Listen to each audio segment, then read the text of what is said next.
ছেলে ইতালি থাকে, ছেলে ফ্রান্সে থাকে। ছেলে ইতালি ফ্রান্সে কি করে? মাসে 3 লাখ টাকা কামায়, দেখার কোনো দরকার নাই। ছেলে ওইখানে মারা খাক, দেখার দরকার নাই। মাসে 3 লাখ টাকা ইনকাম করে, 3 লাখ টাকা বাসায় পাঠায়। এটাই হচ্ছে সবচেয়ে বড় বিষয়, তাই না? কিন্তু এইখানে তারা যেই কাজগুলা করে, সেম কাজগুলা যদি বাংলাদেশে করতো, তখন তাদের কি বলা হইতো? ধর হকারি করে, ফুটপাতে মাল বিক্রি করে, ফুটপাতে ব্যাগ বিক্রি করে। আচ্ছা, ভিডিওটা দেখেন তো। ইতালি ছেলে কি করতেছে? টাকা মাসে 3 লাখ 4 লাখ 5 লাখ কামায়, ঠিক আছে, কিন্তু এমনি এমনি না। কিন্তু কি করতেছে? বাংলাদেশে যে রাস্তার ভিতরে ব্যাগ নিয়ে বসে, খেলনা নিয়ে বসে বিক্রি করে, সেম ওইভাবেই টাকা ইনকাম করতেছে। কিন্তু নাম কি ইতালি? ইতালি থাকে এই জন্য ওই যে রাস্তায় ব্যাগ দিছে নাকি রাস্তায় খেলনা নিয়ে বসছে, ওইটা দেখার বিষয় না। ছেলে ইতালি থাকে, সবচেয়ে বড় কথা হয়েছে এইটা। মাসে 3 লক্ষ টাকা ইনকাম করে, এইটা হচ্ছে সবচেয়ে বড় কথা। কিন্তু বিষয় কিন্তু একটা জায়গায় রয়ে যায়, টাকা ইনকাম করতেছে, কষ্ট কিন্তু ঠিকই করতেছে। 3 লাখ 4 লাখ 5 লাখ কামাক, সে যদি 3 লাখ টাকা ইনকাম করে, তাহলে ওই রকম কষ্টটাই সে করতেছে। 3 লাখ টাকা কিন্তু মুখের কথা না যে এমনি এমনি চলে আসে পকেটে। সে হাড় ভাঙা পরিশ্রম করতেছে। আগে আমার ধারণা ভুল ছিল যে ইউরোপে গেলে টাকা মনে হয় 2-3 লাখ 4 লাখ টাকা এমনিতেই চলে আসে। কিন্তু আল্লাহর রহমত এখন যখন আসছি, আসার পরে নিজের চোখে দেখতেছি ভাই, এইখানে আরও মানে কষ্ট, খাটনি, কাজের পরিশ্রম সব দিক দিয়ে অনেক বেশি ভাই। একটা সেকেন্ড রেস্টের মতো টাইম নাই। 8 ঘন্টা মানে 8 ঘন্টা তোমার কাজ, 1 সেকেন্ড কম না।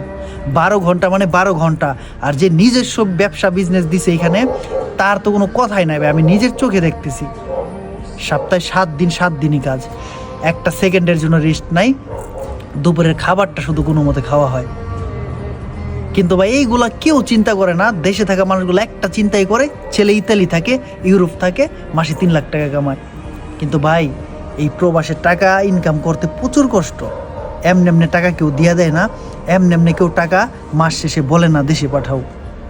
তাদের কথা মতো কাজ করতে হয়, তাদের নিয়ম মতো কাজে আসতে হয়, নিয়ম মতো বাসায় যেতে হয়, আবার পরের দিন সকালে নিয়ম মতো কাজে আসতে হয়। এইভাবে ঘুমকে বিসর্জন দিয়ে, সব কিছু বাদ দিয়ে, কাজের প্রতি মন দিয়ে, সব ধ্যান ধারণা সব কিছু বাংলাদেশ থেকে যেই চিন্তা ভাবনাগুলো দেওয়া হয়, ওই চিন্তা ভাবনাগুলো মাথার ভিতরে ঢুকাইয়াও তারা কাজ ঠিক রাখে। দুনিয়ার চিন্তা ভাবনা কিন্তু তাদের ভিতরেই থাকে। কারণ বাংলাদেশ হচ্ছে মাদার ফাঁকার সিস্টেম। কারণ হচ্ছে কি ভাই, একটা ছেলে সংসার, একটা মাত্র ছেলে, ধরেন ওর বউ আছে, মেয়ে আছে, বাচ্চা আছে, মা আছে, বাপ আছে, 5 জন মানুষের দায়িত্ব ওই একটা ছেলের পিছনে। মানে একটা ছেলের কাছেই এই 5 জন মানুষের দায়িত্ব। মায়ের হাসপাতাল নিতে হইব, বউরে হাসপাতাল নিতে হইব, মেয়ের হাসপাতাল নিতে হইব, বাপের হাসপাতাল নিতে হইব, ছোটো বোনের পড়ালেখা করাইতে হইব, ছোটো ভাই বা ছোটো ভাই আছে তার পড়ালেখা করাইতে হইব, বা বিদেশ আনতে হইব, ওই ছেলেটার উপরেই সব কিছু। মানে বর্তমানে যে হার্ট অ্যাটাক বা ব্রেন স্ট্রোকগুলো বাড়ছে, এর মেন কারণ কি ভাই? একটু দেখেন তো, একটা ছেলের উপর যদি ফ্যামিলির এতগুলো প্রেশার থাকে, তো ওই ছেলেটা কোন দিকে যাবে? আর তখন ওই ছেলেটার ভিতরে কি চলে?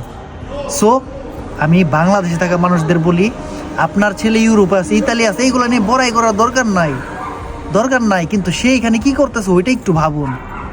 সে ইউরোপে আছে এটা ভাবেন, কিন্তু সে এখানে কি কাজ করতেছে বা কিভাবে টাকা ইনকাম করতেছে ওইটা ভাবেন। আর এত প্রেশার দিয়েন না, যারা বাংলাদেশে আছেন তারা বিদেশে থাকা প্রবাসী ভাইগুলার এত প্রেশার দিয়েন না। কারণ তারা এমনিতেই প্রতিটা মুহূর্ত প্রেশার নিয়ে কাজ করে। কারণ এখানে যাদের কাজ করে, মালিকদের কাজ করে, তাদের যে প্যারা একবার আসলে তখন বুঝবেন। সো এত প্যারা ট্যারা দিয়েন না, যেভাবে চলতেছে ওইভাবে চালান। সে যেইভাবে ভালো বুঝে ওইভাবেই সব কিছু করবে। তার মাথায় কিন্তু চিন্তা কম না, কারণ দেশে ঋণ করে আসছে, দেশে মা বাবা ভাই বোন ছেলে মেয়ে স্ত্রী রেখে আসছে, তার মাথায়ও চিন্তা আছে। সো নিজে থেকে আপনারা বাড়তি প্যারা দিয়েন না, সে ভালো বুঝে কী করতে হবে কখন।